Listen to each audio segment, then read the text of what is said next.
Сау саламатсыздар ма қымбаттыларым? Жазда таңда жазылған өлеңімді оқып берейін. Тектілігі ұлттың ділінен, мәңгілік мәнін өсірген. Өсіп өнген адамзат, ел болып алға қадамдап. Тегіңді сен білгейсің, үйретіп ұрпаққа жүргейсің. Жеті ата білмей мәңгүрт боп, болашақта ұрпақ жүрмесін. Отбасын құрдың әке боп, тілін мен дінің мойныңда. Ата бабадан аманат, ғасырларға жолдама. Үйрет әке баласын, жеті ата баба танылып.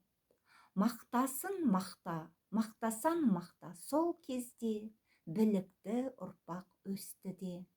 Жеті атаң тектік ағашың, бұтағын жайған көгіне. Бүршігін атып жайқала, көктемі болып өмірде. Жалғасар ұрпақ ғасырға, сақтасаң салтты дәстүрді. Мерейі асып тасыған, ел болып өсіп өркенде. Сау саламатта болыңыздар. Өмірлеріңіз мәнді, әдемі болсын. Ең сұлуды, ең сүйкімді керемет өмір ол сіздің өміріңіз. Сіздердің алдарыңызда бүгін Дина Нұрпейісова апамыздың кейпінде келген осындай кимешек.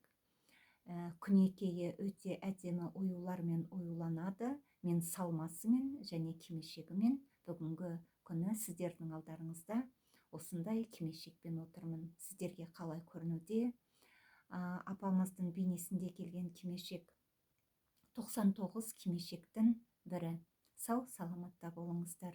Әдемі де сұлу, ең көркем кимешек киген қазақ аналары. Сондықтан да әр қазақ анасының үйінде, өмірінде көптеген кимешектер киюді нәсіп етсін дегім келеді.